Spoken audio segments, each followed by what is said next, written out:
I was kind of forced out.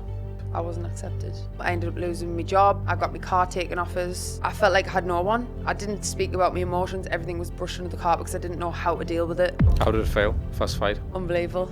I got nicknamed the Russian robot because I didn't stop throwing and just come forward. Needs to stay up, another big right hand. The referee needs to get in and stop this. Yeah, definitely. Right hand to the body, the referee jumps in. Boxing's my life, although it cost us a lot of heartache. I'm not gonna lie, it was drink and drugs. I was going down a horrible path, like helter-belter-skelter, because I just thought, right, I want it all, because I've never had it. SES, Who Dares Wins, right? How the hell did you end up getting on that? 10 times harder than what it looks. Made us write a letter home as though we'd died. This is me letter home and my little baby girl and my wife, and it just completely scrapped me head. Like, I just couldn't see straight. This is the truth, just not many people speak about it. There's going to be a lot of females who watch stuff like this and think, is she making good money doing this as a pro boxer? Loads of people question that. Loads of people see the way that I live, the way that I present myself, and think that I make millions. I don't make a penny. Have you ever wanted to quit? So today we are joined by Jordan Barker-Porter. I got your name right. Yes. How's it going? It's good, yeah, all good. Life's absolutely mental, but yeah, all good. So for people, obviously, everyone's got to know who you are, pro boxer. You record 8-3? Yes, 8-3-1. 8-3-1, yes, that little draw there. For everyone who doesn't know who you are, obviously I know you're a North East lass. And when I had Kennedy on, I said the same thing. Like, I think there's something about the North East. There's just something. And I always have good crack with people from up here. And obviously you're doing unbelievable things in the industry as well. People might have saw you on Who Dares Wins and things like that. But a lass from the North East, from what? Are you from Wallsend as well? Originally from Durham, I'm a Durham gal, but I've lived in the NA postcode longer than any postcode, so well, it's North East. Yeah, but I'm a North East girl, yeah. So to see someone from the North East to do well, obviously, in their boxing career, and obviously be on TV and the things you've done now, and you're clearly building your profile, it's getting bigger and bigger, and most people who I know who you are. And I always think that's a good fair test. I mean, not that I'm anybody, but I know quite a few athletes and stuff, and I know that your name has been mentioned quite a few times over the time I've kind of been on the scene over the last 6 years. So for people who don't know you, let's get into it, right? So how does a lass grow up in the North East and get into pro boxing? To be honest, I just happened to stumble across an amateur club. One of my friends was saying, get into it, come, I think you'll enjoy it. I was a girl that was liking to scrap outside of the gym, so in the street, get myself into all sorts of trouble. So I was like, look, at the time I was just due to get married, and I was like, I can't commit. So she asked us again, and after I'd been married, and I said, listen, come on then, I'll give it a go. Step foot in the gym and never look back. I never in a million years expected that I'd get to the point where I am now, or even get an opportunity to go pro, but I did. So I'm very grateful for that. It's unreal. How old were you then when you set foot in the gym? I've only been in boxing 7 years, because it's coming up 7 years sober in January. So that's when I started. So your boxing career is because my sobriety as right, well. that's mad. Yeah, that's a nice little marker for you, isn't yeah. it? What made you want to go sober then? Were you bad with the drink and stuff? Yeah. Or drugs? Yeah, both. Well, yeah. I usually always say it's just drink, but I'm not going to lie, it was drink and drugs. I was going down a horrible path, and it was getting us into shitloads of trouble. So boxing was, it was that little bit of saviour. I've got a very addictive personality, so I didn't have I wasn't an alcoholic, but I had a problem with the drink. I couldn't stop. I couldn't be one of these that could go out for one drink and that's it, go home. I'd want to be out for 3 days, sessioning, and then basically just ruining my life. So finding boxing was that new injection of like something in my veins where I was like, wow, this is giving us a bit of something here and a little bit of purpose. So did you get that feeling from day one in the gym? 100%. The first session, I knew there was no looking back. Like, genuinely knew that I was going to do this. I just never expected to go as far as I did back then. But that's just because that addictiveness side of like wanting to be the best, always perfecting my craft, never being out the gym, always staying ready. So yeah, that energy that I would put into the drink, I put into boxing. Do you know what's crazy about that? So out of all the people I've met, what I would say is the athletes are the ones who, pretty much the majority of them have got addictive personalities. Mm-hmm. And I feel like that's what it takes to almost be a champion. Like, you need to be addicted and obsessed about it to actually excel in it. Yeah. It's almost like you can't, it's all and out in it. And if you were like that in drink and you're doing the same in boxing, it just goes to show, like, imagine if you'd done it a bit sooner. Yeah, I know. Like, if I got into it years ago, when, like, you see the young girls coming through now, because even when I started, like, there wasn't as many girls in the sport, but it's progressing now, and there's so many juniors coming through, youth, seniors, that are then going to turn pro. So if I'd have just found the sport a lot earlier, things could have maybe been a bit different as well. But look, I didn't. My brothers both box, and I watched them box, and I didn't get into it. And there was a reason, obviously, why I didn't. I got into it in the time that I was meant to get into it, and that's the way that things have gone. I suppose that is a way of looking at, like, isn't it? Like, if you might not have been ready, if you'd got into it further, years ago. What were you doing before boxing? Nothing. I was literally a bum. Well, yeah. Like, yeah, I had a good job. Don't get us wrong. I was a senior manager, and I'd worked my way up in a company very, very quick. Again, comes down to the addictive personality of wanting to progress, wanting to do good, wanting to shine. And I was actually, at the time, the youngest manager within the company, and it was a lot of pressure. But that's then when I led to finding boxing. So when I found that, I realised that I definitely wasn't happy in my 9-to-5, and I wanted more and wanted to change my career so I could put everything into boxing, because I seen it going somewhere and I seen a little bit of a light. So that's when I then did my PT course. It wasn't like a crash course, it was over a 12-month period, so I was just taking annual leave, going to the sessions, everything, doing all the work that I needed to do. And then that's when I changed over to being a self-employed PT. It's mad that. What was it about the 9-to-5 that you didn't like? It was just boring. Sitting at a desk just wasn't me. Like, don't get us wrong, the money was good for what I was doing, but managing a team of 30 people, dealing at the age of 22, because that's when I got the manager's position as well, dealing with everyone else's problems, and it just wasn't me. I'm such an active person. Like, I just need to be going and doing something 24/7. That is my life. So that's why when I found the fitness industry by getting into boxing, I thought, right, I enjoy the gym vibe. I enjoy what it did for my mental health more than anything else. So I thought, I'm going to do my PT course and get out. There's a good quote, and it's for the people who necessarily don't necessarily do something that they love. And it's something along, I always do this, right? So every podcast I'll say there's a good quote, and I never get it right? So there's a saying that I've heard, whether it's a quote or not. And it's, imagine if you do something well in your life that you don't like, can you imagine how well you could do in something that you loved? Yeah. And I guess what you're doing right now is a pure example of that, isn't it? Obviously, you've succeeded in the workplace, the normal 9-to-5, yet you jump into boxing and things are just moving for you, which is unbelievable to see. And it just goes to show that anybody who is in a 9-to-5 and wants to get out, it can be done. But finding that avenue can be hard. I think, obviously, with you starting the sobriety journey and stuff, and congrats, by the way, it's unbelievable to hear that. And I think, like, in your head, you kind of needed to get out of that, because that kind of trapped you in that dodgy path. Do you know what I mean? You're drinking, you're getting up to an ego, all the rest of it.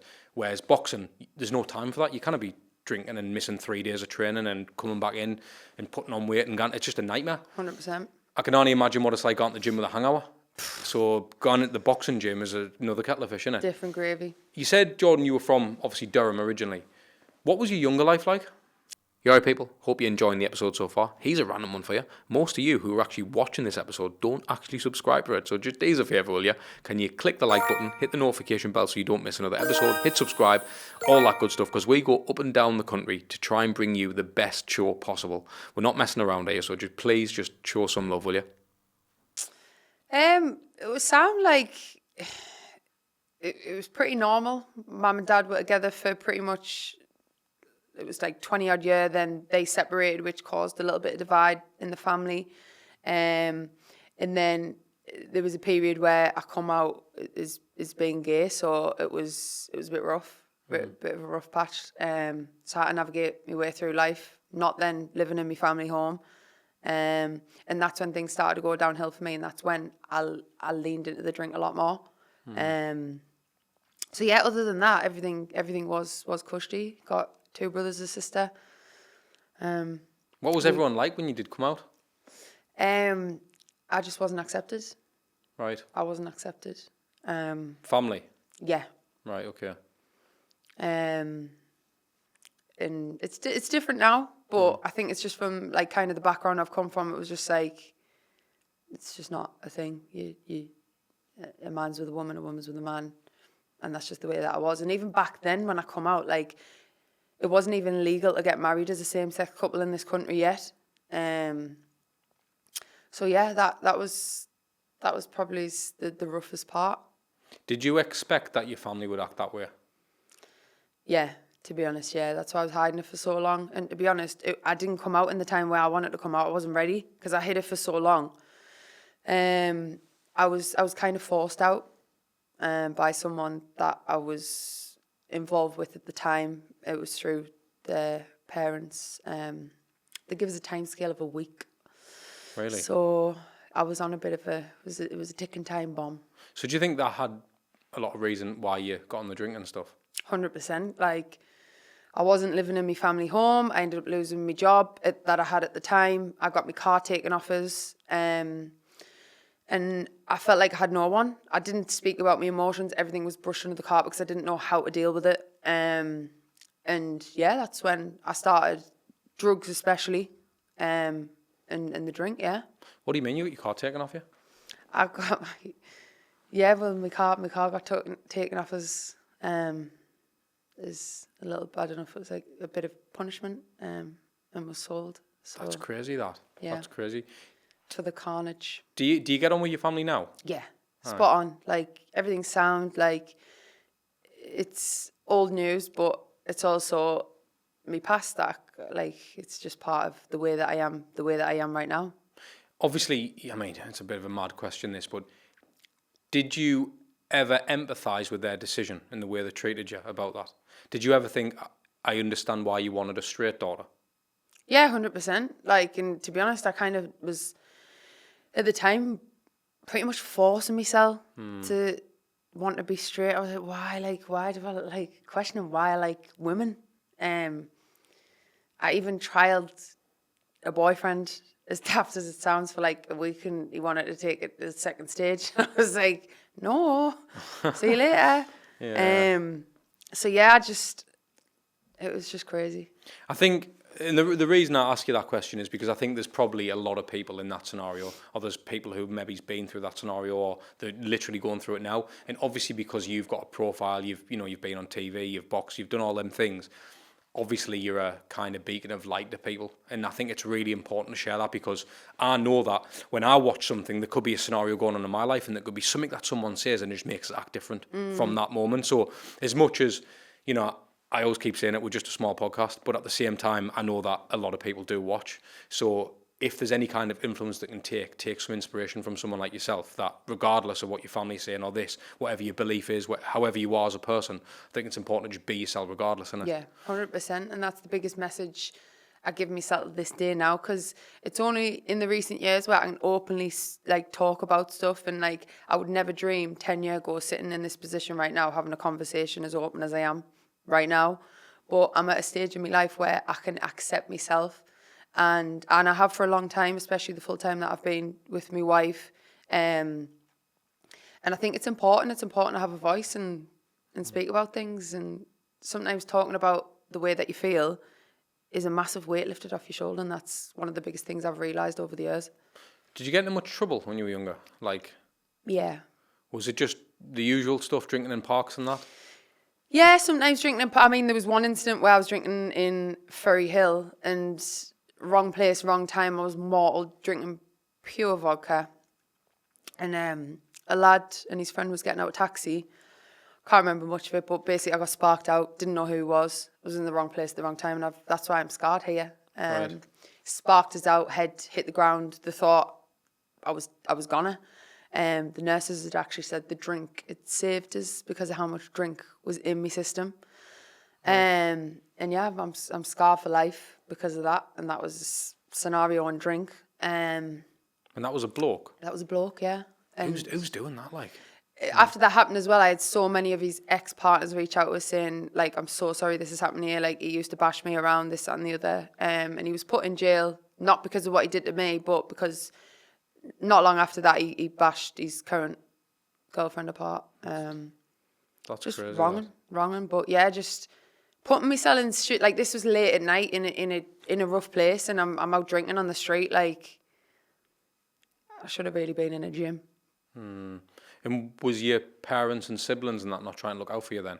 Or were you just still doing your own thing? Nah, well, I was kind of doing my own thing and, like, going off the wagon a bit, because I was a little bit, like, sheltered in the sense of, like, because I was the first child and I'm the oldest, like, I was never allowed to do the things, some of the things what my sister's allowed to do now, and some of the things what kids get away with. It's crazy. Or, like, I'm like, wow.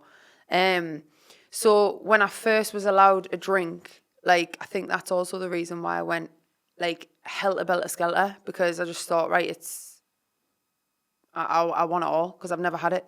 Whereas, like, some of the kids growing up around them, they were allowed to drink, they were allowed to stay out, they were allowed to do this, they were allowed to do that, where I never was. So when I got that little sense of freedom, it was like all or nothing. So that's why I was just on a total carnage path. Did you know you needed to quit the drink and drugs? Did you, or was it a case of, I can't do the drink and drugs because I'm boxing?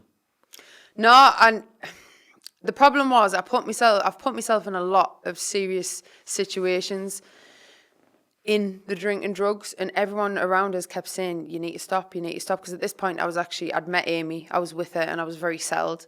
And even the closest people to us, I was hurting, and I still did it, and I still did it, and I still did it. And I'd lie to their face and say, I'm going to stop, I promise it's the last time. And I knew it wasn't the last time in my head. I knew I'd do it again. And then I'd have that one little night out where I was like, oh, I was actually all right last night. I was controlled, it was okay. So I thought, right, next time I can do it again. And I'd do it again. And then that next time was the one where everything would erupt, and I'd kicked off, I've had a fight with someone, I've got the police at the door. But it was never enough. There was nothing that confident where I saw, right now, enough's enough, until it was my birthday night out. And again, carnage, fighting, doing things I shouldn't be doing. And I woke up and no one needed to tell us. It was just like someone had switched. And I was like, this is it, I'm ready. I'm ready for me, not because everybody else is telling us I need to stop, but because I'm ready to stop, to help myself, to help everyone else around us. Because my family, everyone was taking a hit for me, drinking and doing stupid stuff. So I think that's the thing as well, isn't it? You can only be helped when you want to be helped. You know what I mean? So when you got into that gym, did you have a natural talent for boxing?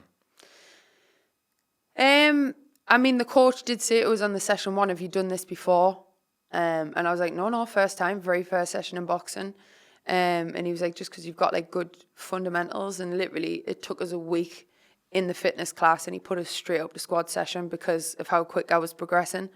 So there was clearly, like, the fundamentals there. I just thought, like, clearly had the desire to fight. Why boxing? Was it because your brothers boxed? Like, why that? No, just because at the time, like I say, it was my friend that was saying, come, I know you'll enjoy it. And she'd started the club, she'd already started fighting. And I thought, you know what, like, obviously I've been around it when both brothers doing it, but I thought, why not? I've got nothing to lose. Like, lose a bit of weight, because I was a little bit of a chubby gal. And yeah. What was the first gym? Lapham Street, Sunderland. Was it? Was yeah. it in Sunderland? The one and only amateur club I stayed at. That's mad, that. When did you get I know obviously you wanted to go sober when you started boxing, but when did you get the actual bug for it? Was it really day one? Pretty much day one, session 1, that was it. I was like, whoa, this is like, it was like, I can't even describe the feeling it gave us in that one session. It was like, I had a little bit of purpose again.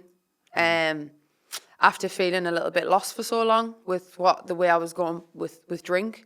And I liked that feeling afterwards of like, oh, I've just achieved a little bit of something here. And then for the coach to, like, kind of recognise what I was doing so early on, I thought, this could be it. What part of you, because obviously you effectively were you still working then?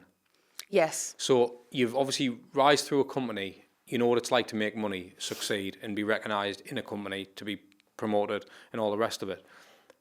What part of you thought about money? Because you didn't get into boxing to make money.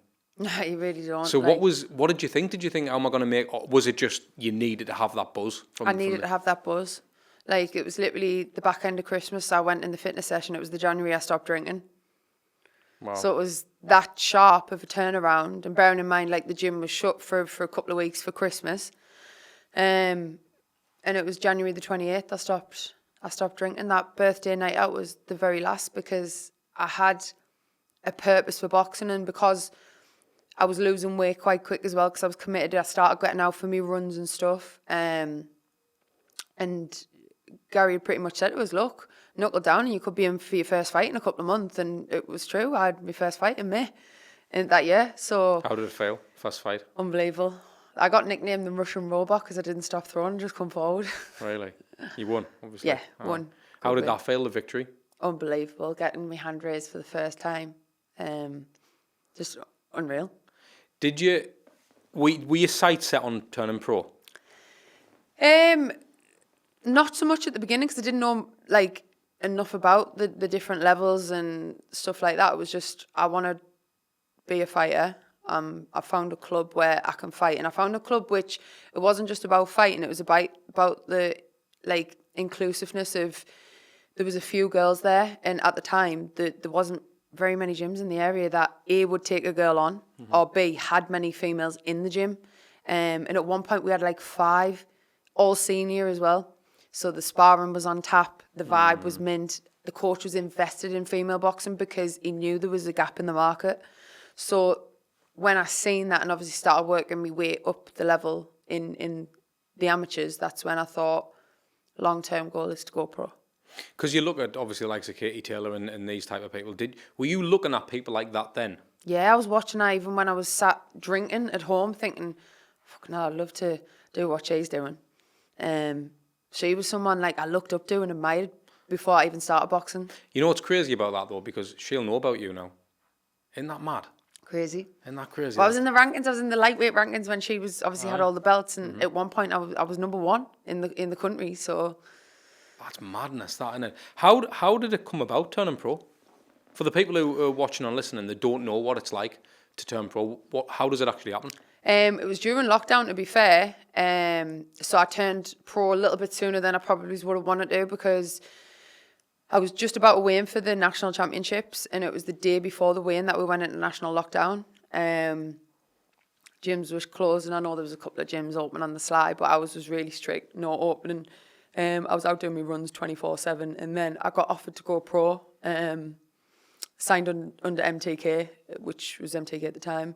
And I was weighing it up. The lockdowns kept getting extended. I thought, well, what am I really going to achieve out of staying amateur? Like, yes, I could be a national champion, but is that going to get us any further? I could turn pro now, keep training with the pros, and get a good little base. So when everything's back to normal, then a good performance for a professional debut. And again, it was a gap in the market. There wasn't many females at the time. There was, it's just you didn't really get the recognition. So yeah, I just thought, fuck it, let's go, let's turn pro. Do you prefer female boxing or male? It's a tough one. I like the way a lot of the lads box. It's a lot more controlled, a little bit skillful, slick. Whereas some of the girls' fights, don't get us wrong, there's some very, very good fights to watch. But some girls are still very amateur style of the tappy in and out. And I don't know if that's the 2-minute rounds versus the 3-minute rounds. But I love it all. I love boxing at all, female and male.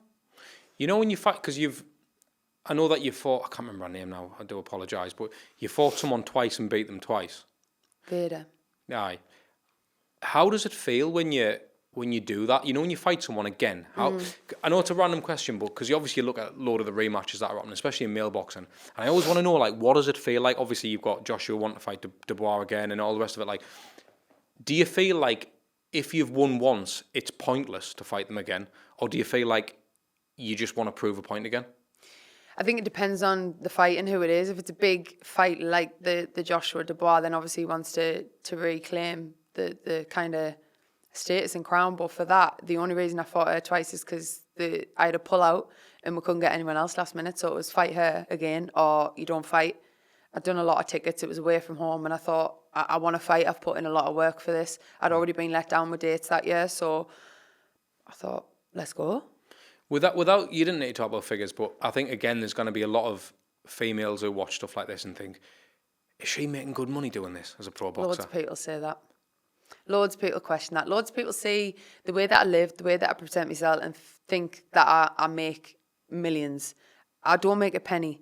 That's the reality of boxing. And for once in my life, I'm going to actually be open and talk about it, because there's so many fighters, males as well, that get treated like dirt in boxing. And it's the biggest thing is turnover pro to the paid ranks. It's what paid ranks? I've had 12 professional fights and been paid for 2 of them. For 2 of them. I'm out of pocket. If I add up everything that it's cost me over the years, even including the 2 purses I have had, which have been pennies, enough to pay me bills for 1 month, I'm at a minus. I'm at a massive loss. And it's part of the reason I'm not fighting on Saturday. I was meant to fight for the Commonwealth title against a good girl in Paige Murney. No problem. Got no problem fighting her. Hometown, big crowd. 10-2s for the Commonwealth, and they wanted me to pay $8,000. And it just wasn't happening for once. Usually I'd try and run around and scrape and find the money, sponsors, this, that and the other. And I thought, hang on, like, for once I've actually took a step back and thought, no, you're worth. Like, I'm a professional boxer and I'm paying out my own pocket to fight for a title. It's mental, that. I say it out loud and, like, people actually don't believe us. And I'm like, this is the truth. Just not many people speak about it. That's it, because people are trying to protect, like, they don't want to, if you're doing, I don't want to say worse than what you are, because you're not, but if you're financially not as where people think you are, people feel like that's a weakness. Like, I'm actually not making all this money. But I think it's really important to have people like yourself, because this is why you get into boxing for the love of the sport. You kind of get into it for money. Now, don't get me wrong, there's people who can make good money in the sport, but it's only really an elite few people, isn't it? Like, let's be honest. Do you when you said there about knowing your worth, I agree with you 100%. I don't think you should be, I mean, you're putting your life on the line when you get in that ring. So I totally get that. But how do you get your worth? If an opportunity is presented to you and you turn it down, how do you actually get your worth? Listen, I'm never going to be, I'm not the top of the food chain, I'm aware of that.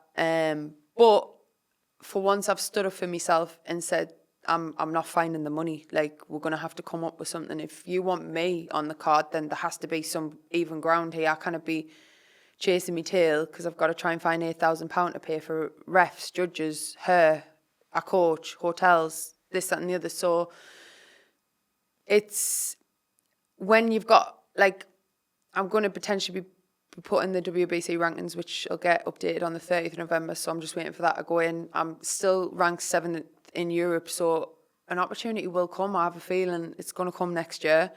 So I'm just going to remain patient. And if that means having to go in the away corner, I'll go in the away corner and prove a point, no problem. Sweden was a prime example of that. I went in the away corner. I got a wage. That was one of my fights I actually got a wage for.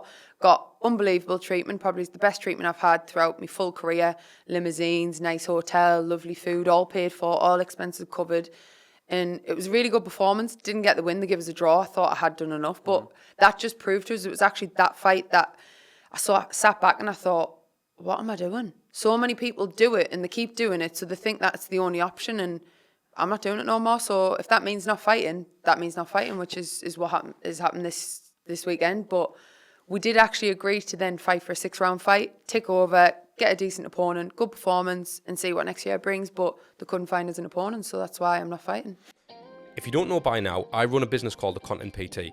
I create content for influencers, PTs, online coaches and fitness brands all around the world. So if you are someone who's in need for sexy content for your social media, or you really want to maintain a competitive edge in your industry, drop me a DM on Instagram. See, because you can, that's a thing for pro boxers that can kind of make a rod for their own back, can't they? Because once you start paying your way, boxing's kind of look at that as if to say, all right then, well, you just keep doing that then. Well, if I'd have done that this weekend, it's like a case of, oh, well, how much do you want the next one? How much do you want the next one? I'll do whatever because I want to get on your show. But at the end of the day, when you take a step back and think about it, I'm the one putting seats on bums. I'm the one bringing the crowd and the atmosphere for my people that are coming to support me. And without the bums on the seats and without the crowd and the atmosphere, there's no show.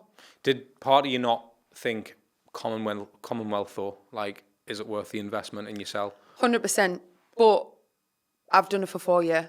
True. And it was at the point where I thought, hang on a second, it's not like I'm fighting no Divi. She's an unbeaten girl, GB background, and I'm the home fighter, and I'm the one paying. So Crazy, isn't it? if the shoe was on the other foot, you'd think I should be the one getting paid in reality, but that wasn't the case. And even to be honest, I would have been happy to do a little bit of a deal, maybe even if it was 50% of what it was, but no, not when, like, it's a lot of pressure. Like, I've got a family to feed, there's Christmas coming up, and I've got a gym to run as well, and that's at a loss at the minute every month. Like, there's still a lot of building up to do, so I'm not in a position where I'm fortunate enough to just have grand sat in the bank. I really don't. I live month to month, and that's the reality of it, and I'm not scared to say that. No, I appreciate that. I think that's absolutely brilliant saying that, to be fair. Again, it just arcs back to the honesty, authenticity. That's what people need to hear. This is why we do a podcast. We want that, you know. I don't want you to sit there talking shite. Yeah. That's not going to give anyone any value. This is reality and this is what's happening. And again, like, look at your rankings, look at where you're going to be ranked and all the rest of it. Yeah, that's still your situation. How much do you care about the silverware versus the career? Like, I want to make money doing this. I'm not bothered about the money, that's why I got into it. Yeah. But it comes to a point where, as a professional athlete, you should be getting paid for risking your life getting in the ring. And I'm not asking for thousands and thousands of pounds, but when it's then going to cost me thousands and thousands of pounds to fight, there's got to be a point where you say, enough's enough now, Jordan. Like, and everyone around us was pretty much saying the same, my family, my wife especially. And I was like, for once, I feel like I've made the right call. Because, like I say, any other time I'd been running around stressing, selling hundreds of tickets to try and cover the pot. Even selling the 120 tickets, what I was given, wouldn't have been nowhere near enough what I needed to pull in to fight. And that's pressure in itself, selling tickets. Like, anybody that's a fighter knows that. Like, luckily I can sell tickets. I've got, like, me diehard supporters that come every single fight. But it's just pressure, like, especially when you're in camp. Like, you sometimes weight drained, like, you're trying to train full time, be a good man, be a good wife, run a gym, work full time. Like, I'm not in a position where I can do boxing full time. I have to work. I didn't know you had a gym. Have you got your own gym? Yeah. Where's that? I'm in Benton. What's it called? Levels Gym. Levels Gym. Oh, I seen Come on your on. story today. Is that where? Yeah. Oh, right. I didn't know that was your gym. Little jazzy one. That's mint. That, like. So That's yeah, I only opened that in January. Get on. That's unbelievable. That's if anyone's listening who are in the Benton area. Exactly. Do you just bring anyone in? Yeah, so just like a membership style gym, but it's like a unit style gym, like personal touch. Like, it's not like your JD. So everyone that comes in, it's a nice vibe. And everyone since I started out as a PT has literally followed us everywhere I've went. So it's good. It's good. What's good about that though, like Levels Gym, is a lot to come down and have a look at it, because you're an active boxer, you see. So it's gonna have the, like, I already know I haven't been, but it's gonna have the touches of what a boxer needs. Yeah, do you know what I mean? 100%, So yeah. Ultimately, like, that's where you want to be going, in at them type of places. And again, because you've been through it, you've been the kid on the streets, you've done that. Like, you can, you know, there's someone to go who might be getting up to no good. Do you know what I mean? And why not get inspiration from someone like yourself? I think it's worth mentioning. What do you actually want? Because you've got a gym. You've got a little one, haven't you, as well? yeah, I've got a little baby girl. Mint. Well, I say little, she's like a little teenager already, and she's only 3. That's mad. I've got a 3-year-old now. Mad that. She's very sassy. So what do you actually want? Do you want to be that sort of mom? Do you want to have the business in the gym? Do you want to be the pro boxer? Like, what do you actually want?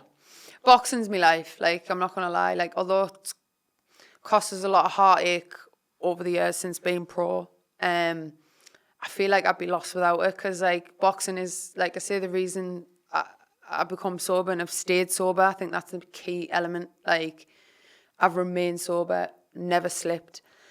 And I think it's a scary thought of when that journey ends. So that's why I've tried to build stuff outside of boxing. So when that does come to an end, I've got the gym. I've got that focus. So, like, I can put all my time and energy into that. Because don't get us wrong, I absolutely love coaching. I love the coaching side of stuff. And I love what I can do to help someone else. So there's a lot of people that'll come through the door and that you can see they've had a shit day. They're bouncing off the walls by the time they're going out. And it's like, my job's done here. So I love what you can give back as well. So it's just making sure I've got the right things in place. But yeah, boxing is priority, and I want to be a champion. I won't stop until I've won a belt. And I just think you've got the right mindset, haven't you? But you're clearly smart and all. You're boxing clever, pun intended. But you are, because I know quite a few pro boxers and stuff, and I've done a lot of work with different boxers and things over the years. And the way I look at it is like people, especially sort of in your level around, that's the time to strike on other things as well. It's very hard because you want to focus on being the best athlete you can. Yeah. But at the same time, boxing's not going to last forever, and that's a sad reality. Like, there'll be people at the top of the game, and they've still got nothing else going on outside, and boxing is going to end that day. That is going to happen. So it's a case of, right, okay, whether it is a gym or this, that, and the other. I want to ask you, Jordan, like, how much, because I know that you've been on TV, and I want to talk about that, right? But how much of building a profile matters in boxing? 100%. Like, you've got to show your personality, and to be honest, that's why I think I've succeeded in getting like the help and support sponsorship wise I have, because of how much I put myself out there. And I, to be honest, if it wasn't for the sponsorship, I couldn't have done it. Like, because like I say, I haven't been getting paid. So yeah, the profile side is huge, and not many people tap into it probably as much as they should. So for someone entering a gym, right, they just start the gym tomorrow, and they get in that boxing gym, should they be straight away starting social media? No, not straight away. Like, I only started building my profile, to be fair. Like, I was putting the stuff on when I was amateur, going to competitions, winning Haringey, this, that, and the other. So I had started more towards the end of my amateur career, not knowing that it was the end of my amateur career. But certainly as a professional, because you've got to kind of have this image and profile that people want to buy into. Yeah. Like, that's the reality of it. It's brand, like isn't that it? way. Yeah, it's like people are buying into a brand, especially like every single boxer you'll know probably is looking for sponsorship at some point in their career. Like, I don't know many fighters that do it without it, unless you're already at the top of your game and you've got unbelievable pay packages. A lot of fighters purely rely on sponsorship. So for businesses to buy into you, you've got to be buyable. Yeah. How much is it drummed into you in the gym and stuff, and by your coaching, or is it not? Because I want to know how much it's talked about. Because this is exactly how I feel, right? Boxing specifically, you get like, obviously you get your AJs and you get the people who've become like brands and stuff now, but it's almost like it's spitting sawdust. Like, it's still very old school in the sense that I feel like a lot of boxers who I've met, they don't actually understand the importance of it. Yeah, they don't. And it's like, it's mad because, like you say, even selling tickets, getting buy-in, people need to want to watch you, even if it comes across, like, sometimes you might have to be the arsehole every now and again and rile someone up and do all the things necessary. But like, there is people who just try and rely on the talent, and I'm just as good as what I can be, and I get it. There's nothing wrong with that because they're focused on the sport, but it's imperative, like, innit? 100%. Like, and it probably isn't spoken about enough, especially in boxing, because like, you hit the nail on the head. Boxing is very old school still. And some people say social media is like a chore, and it's just like embarrassing, like kind of putting yourself out there. But for me, I don't see it as that. I see it as I'm not selling myself, but like I'm showing people what I'm about. I'm being open, I'm being vulnerable, I'm sharing different parts of my life, whether that's me being a wife, me being a parent, me being an athlete, or me opening a gym. So I show like a little bit of everything, and I think TikTok's the big one, and 9 times out of 10 when I go places now, I'm getting recognised for TikTok, not for me boxing. I see, So, you see, I know. that girl off TikTok, and can I get a selfie? And I'm like, do you know what? Like, it's mint. But yeah, you've just got to build yourself up and you tap into things. Like, yeah, I might not get paid for me boxing, but I'm getting paid for me content now. So on TikTok, in the creative program, getting paid for me videos that I would already be doing anyway.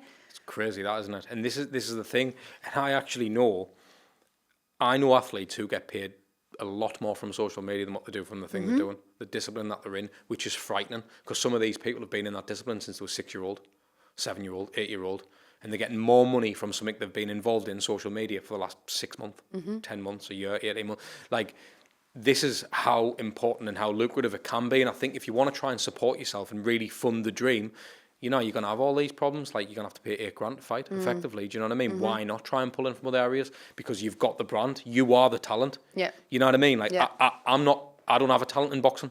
Do you know what I mean? So what can I be doing extra outside of what I do to build me? And you've always got to be thinking like that. You mentioned there, Jordan, about like heartache and stuff in boxing. I think it was really interesting that, because How dark does it get in pro boxing? Dark, like very, very dark, very, very quick, especially if you're losing, like knockbacks in terms of like fights falling through, cutting weight. Like there's a lot of dark moments. It's a tough sport, I'm not going to lie. But there's also very rewarding moments, and it's that feeling it gives you, that sense of achievement when you're getting your hand raised. There's no feeling I can describe like it. But yeah, it's a tough and very lonely sport. The amount of times I've had to seclude myself, not go to events, take myself away. Obviously trying to still work full time and coach people whilst also trying to be a professional athlete in a camp is very, very hard. But it's just about trying to manage it as best as I can. Have you ever wanted to quit? Yeah. Right. Yeah, I'm not going to lie, yeah. And what's the reasons when you've had them thoughts? I think a lot of things. I think like not getting rewarded kind of for what I'm doing. It was all right at first, but then when it's still happening 3-4 years into your career, it's like, hang on a second, what you got to do to get that breakthrough moment? And on the back of a loss as well, I've thought then it's self-doubt creeps in. Like, are you good enough? What you're doing? So yeah, there has been some spells where I thought, Jesus Christ, this is the end of the road. I can't put myself through this mentally, and it's not just me that goes through it. It's my family. Like my wife has been through this full journey with us, and she is impacted probably just as much as I have been in moments, and she's the one that has to pick up the pieces when I'm in them dark little moments. So, and on the back of a loss actually is the one time I've actually really thought about cracking open a bottle. Oh yeah. In the full time I've been sober, and I spoke about it. The first thing I did was speak about it. I was driving past the pub, and I said, listen, all I could think about was just leaving the car and going getting absolutely off my tits. And I didn't. I spoke about it, and I felt better for speaking about it straight away. But that's the type of moments you can get in. How do you get that breakthrough moment then? What have you got to do? I think it's hard in boxing. Because sometimes your talent's not enough, is it? Yeah, it really isn't. And there's so many talented fighters that aren't signed to promotional companies. And if you're not signed to a promotional company, it's really, really, really hard to get that breakthrough moment. 9 times out of 10, it might be beating one of the promotional company's fighters to get that breakthrough. And then you're the one getting looked at. But then it's also getting that opportunity to get that fight. Yeah, so it's just a vicious circle sometimes. Like, there's fights I've called out straight away. There's fights I've been offered, I've accepted straight away, and then they fell through because the other party hasn't wanted it. And I just think, Jesus, I've been so close. I had my best year in 2022, minus December, minus the loss in December. If I take that out of the equation, that was my best year.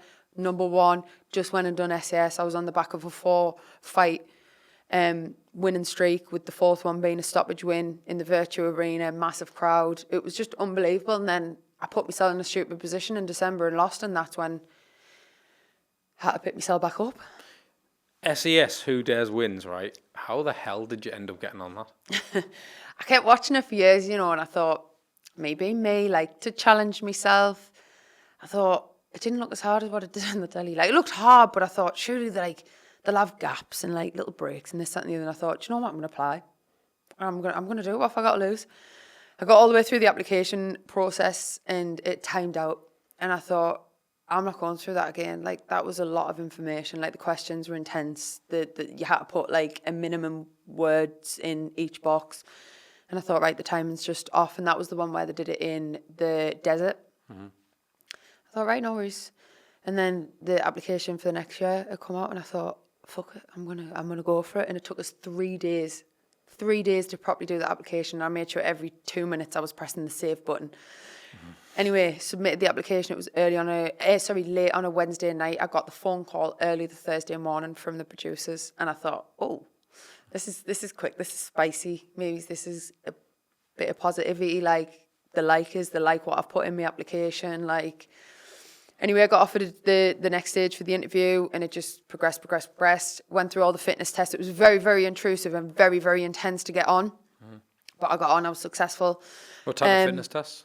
So we had to do the beep test. I hadn't done the beep test since like school, so that was naughty. Like, I was used to doing sprints, this, that, and the other, but that was like sickening to the core. And you had to get a level I think it was 12 on the 25. I was at 25 metre. I can't remember, 20 or 25 metre. And it was actually a lot harder than I thought. But I got there. I got it done. Yeah, I do so many sit-ups within a minute, so many press-ups within a minute. You had to walk a distance of, I think it was 200 metres with 20 kilogram dumbbells in each hand without dropping them. You had to do, there was like a few different processes to it. Now, it was actually Sunderland playing at Wembley the weekend that the fitness test had been arranged. So I couldn't actually make, all the train tickets were sold out. So they allowed me to do mine at home, but I had to video the full thing and I had to get verified by 2 PTs on the producing team. So I thought, Jesus, if they're making like this for me where I'm not having to actually go on site with like everyone else, then they must like clearly want us. So that gives us that little bit more fight and like desire. And yeah, got the notification. It was when I was actually at Pride, Newcastle Pride, got the phone call off the top producer saying, you're in. What's it like going on, seeing the film crew doing the actual, going through the whole process, like when they're filming it? Crazy. Is it as hard as what it looks? 10 times harder than what it looks. 10 times harder because, like, episode 1, for example, was 3 days condensed into a 1 hour episode. Bearing in mind, there's like, 3 breaks throughout the episode. So technically, it's only about 40 minutes of footage over 3 days. So it doesn't even show half of what we went through. Some of the challenges were skipped out. They didn't even show the gas challenge where we all got gassed in the room. Certain challenges weren't on there. Certain beastings weren't on there. And I honestly thought, I don't know why, I just thought like, surely it's like they'll give you like a break or something or a day off. There was no days off. So it was legit. It was legit. Like there was no out of character. The DS were in your face 24/7. In character mode, and there was no coming out of that. Like, you had to be on your toes 24/7. What was the hardest? What was the hardest? Probably being away from Amy and the baby was tough because Jersey at the time was only 10 months, so I started to feel a little bit of guilt. Like, am I being a bad parent for being away? Like, I was away for nearly 3 weeks in Vietnam as well because we didn't find out where we were going until we got to the airport of London. But it was probably the mental challenge. Like, physically, it was tough as well, don't get us wrong. But, like, I was used to putting my body through certain types of pressure with boxing. And, like, I'd, like, give myself a little bit of conditioning to that. But it was definitely the mental side, which was the hardest. Did you get on with everyone? Yeah, pretty much. I mean, don't get us wrong. There's a couple of characters that are always, like, not your kind of cup of tea. But everyone was sound. Like, there's a couple of the girls that we've got a group chat. We haven't spoken a little while, actually, but we've, like, met up and went to London together, like, done a couple of activities. So, yeah, there's a couple of them that I've kept in touch with as well. So, what does it do for your following? I think it's a good thing on my CV, like when I've said I've been and done that, because not many people can say that they've been and done SAS Who Dares Wins. And it definitely boosted things up a little bit. So, yeah. Who won it? It was I'm trying to think. There was 4 people in the final because I was just about to go off on the run, which is the final stage, the final 24 hours before I got medically withdrew. So I think it was like 3 lads and a lass. Yeah, it was 3 lads and a lass. Do you think you'd have done it? 100%. I mean, I'd like to think because of me mentality of like no quitting us. There was one time I thought about giving my armband in, and they made us, so prior to going in, you had to agree to that there was going to be a FaceTime throughout the camp, and you had to decide whether to answer it or decline it, depending on like your mental stability. And I always said going in, I'd answer it because using my strength. But the camp flooded just before we were due to go in, so we were a day later going in, so they cut the FaceTime out and they sat us down. This was about 6-7 days into it, and made us write a letter home as though we'd died. So we're in the army, we've died, this is my letter home to my little baby girl and my wife, and it just completely scrapped my head. Like, I just couldn't see straight. And after that, as soon as we put pen to paper, they made us read our letters out one by one in front of everyone in camp who was left. And I was bawling my eyes out. Like, I was a wreck. And like, anybody that knows me knows I don't cry. I do not cry in front of people. I'll do it behind closed doors if I need to. And then as soon as the last person had finished their final sentence, the DS was straight in and sent us out for a beasting. And when I say beasting, they tore us a new arsehole. And because of the letter and how I felt, I was just in my own head. And like Billy kept shouting. It's funny because this was one of my episodes as well where I was shown and he's like, get back there, number 16. You're not doing this right. And I was thinking, are you taking the fucking piss? Like, I'm doing all these exercises and you're saying I need to get back to the start. And I lost my head a little bit and I think I actually mimed under my breath, F off. So I was thinking, this, I'm close, you know. That was the closest I come to thinking, all I want to do is be at home right now and just cuddle me little girl. And then there was just this little bit of energy I got and I was like, there's no quitting me. I am not taking this armband off. Like, unless you're killing me on this floor, like, unless I'm dead, I'm not going nowhere. And then he pulled us aside after the beasting because, like, I stay quiet. I crack on. I do what I need to do. Turn up the next day. So I wasn't really showing much until that point. And he pulled us aside at the end and he went, what's wrong? Like, and I explained, I was like, look, it was just the letters. And he was like, right, that makes sense. He said, listen, I see so much potential in you. Don't let it slide. Switch on. And just them words saying, I see so much potential in you was like just enough to give us the kick up the arse that I needed to get through the next few days. Especially coming from him as well. Like, he was the lead DS. So, yeah, just give us that little bit of fire back. And I was like, right, I'm back. There's no messing around. And I never once thought after that about giving me armband in. Did you get recognised from going on the show? Yeah. Did you? 100%. Did any other opportunities come off the bat of it? Like sponsorship opportunities, like collab options of like, I got a option to do a shoot with Lululemon, which at the time I didn't even realise, like Lululemon's a massive brand. And I was like, wow, this is huge. So a little bit of content. So that was really good, exciting. Got offered to go to, there was the go-kart Northeast that opened up, mint track. There's a couple of tracks, all paid for, and paid just to whack a couple of stories on and do a little bit of content. So like things like that then started coming on the back of it because my profile had started like rocketing a little bit. Do you think it's fickle, like the social media industry? Like, because because I know there's a lot of clips that I'll put out and they'll get millions of views, right? And I notice that that's when people get in touch and all the rest of it. But then when things sort of simmer down for a bit or go a bit stagnant, people run away. I've noticed that personally. Is that the same with what you're doing or not? A little bit, yeah. Like if you're not out there and putting yourself and you're not active, then it's like, oh, well, maybe we forgot about her for a little bit. Like probably TikTok's maybe the bigger one. Like if I haven't posted in a few days, I'm like, shit, like I need to get my head together because then you're not flavour of the month, you're not flavour of the day. Like someone else is doing better than you because they're being active. You've got to keep up, and it is really, really difficult. Like social media is hard. Like, what's your following on TikTok? Yeah, I think like 80k nearly, just under 80k. It's grown rapidly. Yeah, it's grew pretty quick to be honest, and that's like just like a little baby account compared to some people. But I get really good interaction off TikTok, and then that leads them to Instagram. But what I found is TikTok will be a lot more. Someone will engage with you a lot more on TikTok, whether it's liking, commenting, sharing.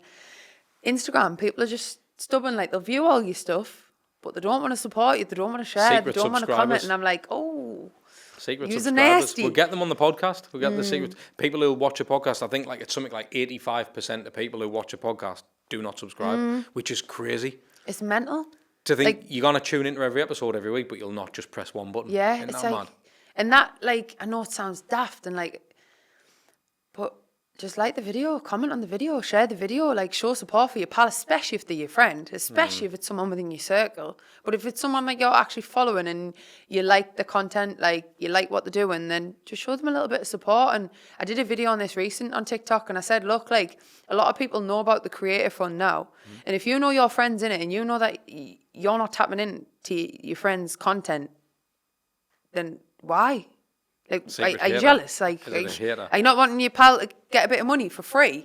Like, you literally only have to watch the video. Like, you don't even have to like it if you don't want to like it, but the watch is what gets you the view, which is what then gets you paid. And we're not talking big money, but a couple £100 even that I've been making, and it's like, it just adds in the pot. Like, And I've seen the money that you could make, and it is scary because, like you say, it's a lot more money than what you could get fighting if you tap into it well enough. But I probably just don't tap into it as much as I probably should. But I've tried to stay really active like the last couple of months. So, have you lost many friends on your journey? Mm-hmm. Have you? 100%. What do you think that's through? I take no bullshit. I'm very outspoken, so I'll say it how it is. I'm not one of these people that can hold back. Like, if I'm feeling something, you're going to know I'm feeling something because I'm going to give it away with my facial expressions, and then we're going to have a chat about it. I'm not the best in the terms of talking about how I feel emotionally, but if there's an issue and we need to address it, like, I'll talk about it, no problem. And, like, I'm that friend that is not scared to say how I feel or not scared to tell you the truth, even if it's going to hurt you. If it's something that's going to benefit you, I'm going to tell you. So yeah, there's a lot of people I've lost on the way, and it's actually crazy because when I first stopped drinking, it's some of the people that like laughed at us, even though they knew I was putting myself in stupid positions, and was like, I'd rather die than not have a drink. That is the type of crack that I had to deal with, and I was like. So you've got to think, though, a lot of the people who you have a drink with are people who you're only friends because you have a drink. Yes, and that's when I lost a lot of people as well. And I was like, that's fine, because yous aren't the real people. Like, I want to be surrounded with people with a good mindset and want to be a champion like me. And that's what I've done. I've surrounded myself with the right people now. And I've got a good little circle around us, but back then I didn't. And you need a winner circle, don't you? 100%. You need people who all want to win. That's the thing. You didn't want someone who wants to stay in the same position, because when you do, they want you to stay in that position as well, unfortunately. 100%. I think that's where it's always going to go. I think that's just how, you know, like, you notice that, like, a lot of successful people, their friendship circles are also successful because of that exact reason. Whether it's jealousy, envious, whatever it may be, there's certain people who just won't support you regardless. So it's just, I mean, and I've got them people. Everyone's got them people, though. I've got them people. Oh, yeah. And I see you, I know you, but keep watching. And just prove everyone wrong. Keep watching, I'll prove everyone wrong. Do you have a sort of point where you want to be out of this? Out of boxing? Not until I've become a champion and done what I needed to do. I won't stop until I get there. Like, I genuinely will not stop. Like, I've been down. I've been knocked down, not physically, but mentally. And I always find a way back. And even some of the stuff outside of the ring that I've had to deal with, even like this year, for an example, it's still been not enough to put us down. Like, I will find a way, and I don't care what that way is, but I will find a way. Would you do the crossover boxing?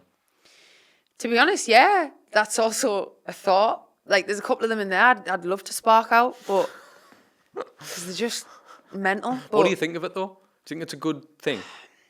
I mean, it's crazy because they're putting more bums on seats than what actual professional shows are for professional boxers that have done it their full life. Terrifying, because of the social media side of stuff. That just screams how important it is, doesn't it? Yes, and that is a prime example. So what they're doing is great. I mean, look at the numbers. What Mike and Jake bought in. Crazy. Highest figures ever. And yes, a massive percentage of that will have been because of the Katie and Serrano fight, but still, that just proves, like, Jake was literally a content creator, and look at where he's at now because of what he's done by building his profile. Did you agree with that fight? No, I don't know. I didn't agree with it. No, neither did I. Like, I do like the kind of. Well, that's what they're saying now, isn't it? Do you think it was? I mean, the script's been leaked. Whether it's true or not, I don't know. But when you look back at it, he's biting his glove. He's holding onto his shots. He pulls back a few times, doesn't he? He pulls back a lot of times. I think. I mean, apparently he was in a bit of financial trouble, and Jake's helped him out. So fair play to the kid. Like, Mike Tyson is a legend. So if you've helped him out along the way, then so be it. Would you recommend boxing?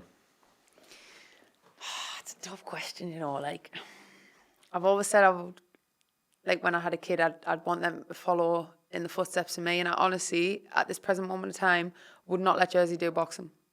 Why is that? Is that from a financial point of view? Just everything, the corruptness, the snakes there is in boxing. Like, it's a very brutal sport. I think I look at some of the other sports and the structure's really good. They get the good crowds there, the way the present, the fighters are getting paid for what they do. Like, it's a good little setup, whereas boxing sometimes is really brutal, and I think sometimes a little bit convoluted. Is that the right word? I'm going to let you have it. I don't know. So, like, there's a show on Friday, Saturday, Sunday, some weekends, every weekend.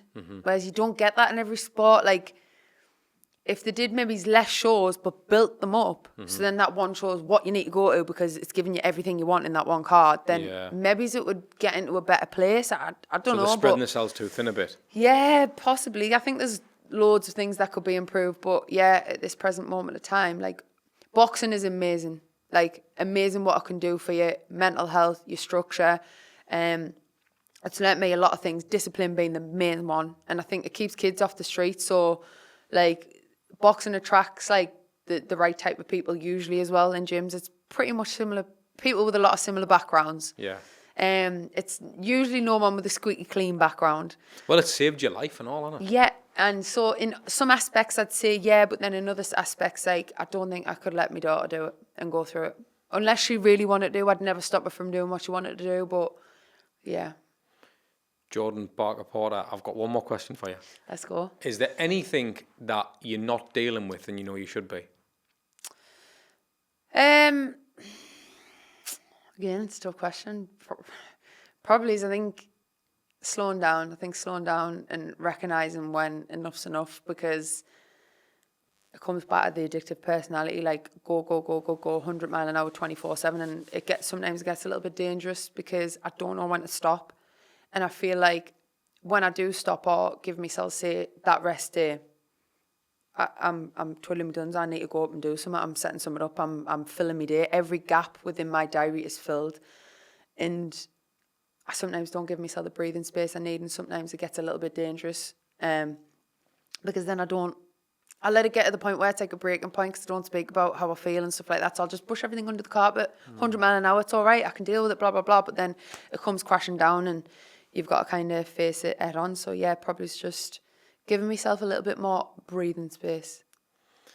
Unbelievable, Jordan. Thank you so much for coming on. I can't wait to see Thank you you. smash it. Keep going. Keep doing what you're doing. Keep inspiring people. It's class to have you. 2025, let's go. Thank you. So you've made it to the end of the episode.